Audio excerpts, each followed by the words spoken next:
Hello everyone, this is Jenny from EnerJennyTV. We are back with another Central Questions video where we take a little bit of our time to look at the different events that are going on in different parts of the world. Today we will be heading to Africa, discussing the devastating floods in the African countries.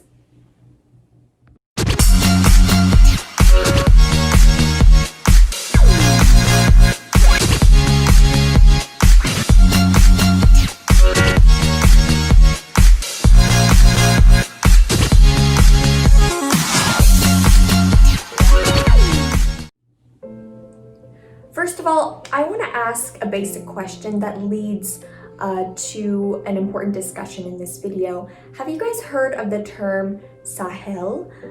Please excuse my pronunciation, but Sahel refers to a region of West and South Central Africa.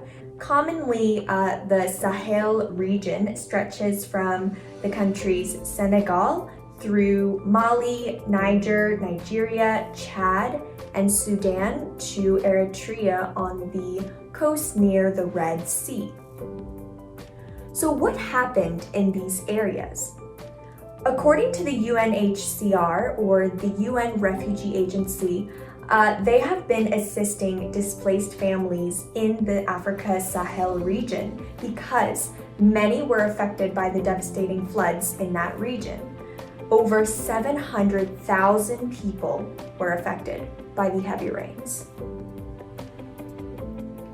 The heaviest rains, which began in August, are believed to be one of the worst in over a decade. And these floods brought a new level of hardship to the already existing difficulties that the displaced people in Africa were facing. Homes have been destroyed. Infrastructure like medical response centers that respond to illnesses like COVID-19, malaria, have been destroyed. Farmlands have also been destroyed across the Sahel. That is bringing a whole new level of difficulties for the already internally displaced people in Africa. So here's the part that I would like to focus on in this video, is this issue of hunger. As I stated before, crops have been destroyed all across the Sahel region, destroyed by the floods. That increased the food shortages and vulnerabilities of families living in this area that depend on harvests. Especially the country Niger has been hardest hit. They have reported 71 deaths, 90 injured, and over 350,000 people who are impacted by the floods and reporting of food shortages. Even more difficult, these rains have rendered roads impassable, so this impedes the humanitarian efforts that are reached to help these refugees and internally displaced people. So that is also a very difficult factor for many people living in that area during the flood.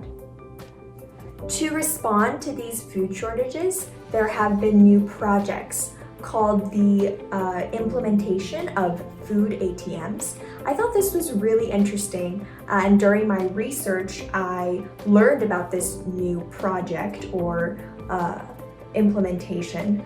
The food ATM is an automated food dispensary at refugee camps, and essentially the food ATM is an innovative solution to lacking food provision practices in refugee camps.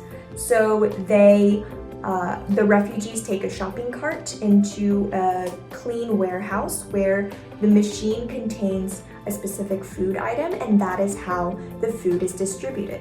So I thought this was a very interesting new type of innovation that has developed to help with the food shortages that are being reported throughout the different refugee camps around the world.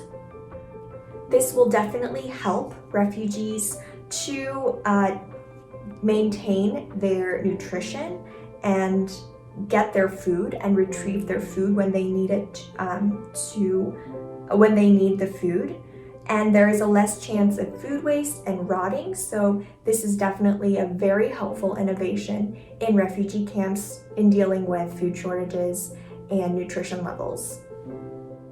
Since it hasn't been a long time that this project was launched, it was actually launched in early 2019 by the World Vision and WFP, it has definitely not been generalized throughout the many refugee camps around the world, but I truly hope that it will be because, as I described, it's a very helpful, innovative infrastructure for refugees and internally displaced people to receive their food in a very healthy and efficient manner. In this video, we discussed the floods that have devastated many parts of Africa. And we discussed the food shortages that these people are suffering from. So I want to end this video by a beautifully said quote by a Senegalese politician and diplomat named Jacques Diouf. Please excuse my pronunciation once again there. He said, "Hunger is not an issue of charity. It is an issue of justice." And I totally agree with this issue, as we have discussed in this video. Food is not a want, it is a fundamental need. And that is exactly what these people deserve, in my opinion. What do you guys think? Thank you so much for watching.